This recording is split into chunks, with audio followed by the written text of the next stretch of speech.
No, to je trener, za njim pa, gospe in gospodje, Jorge Daniel Miranda, Elčina, Argentina. Dejan Zalec, gospe in gospodje.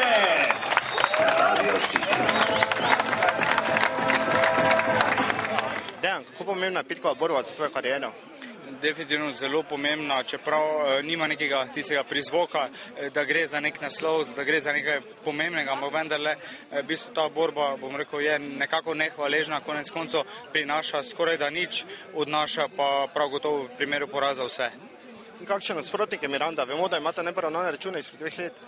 Zelo neugoden, bom rekel, nepredvidljiv, neugoden in pa zelo sam sebi in pa seveda vsem nam nasprotnikom nevaren. Vedno, v vsakem trenutku, v bistvu tudi, ko je velikokrat že bil v velike krizi, je nekako rešil svojo borbo z nekimi čudnimi udarci, ki so bili seveda pravilni, ampak prav to dokazuje, da je trdoživ in da tukaj ne bo lahko češen zovat.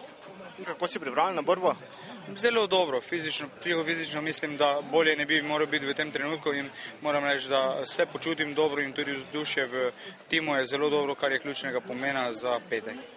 Kaj pa domače okolje, domači navijači, je to prednost? Vsekakor je to ena velika prednost, kajti velikokrat lahko iz sebe iztisneš veliko več, kot pa če ti pač pomagajo pozitivni navijači, česar pri meni prav gotovo ne manjka in res, če bo publika takšna, kot je vedno in v kar ne dvomim, tu ne bo nič hudega. Se bo v petek vrtela tudi tvoja navijaška himna? Vsekakor. Himna je tista, katera me je do sedaj in pa bo celo naprej vedno tudi spravljala v ring.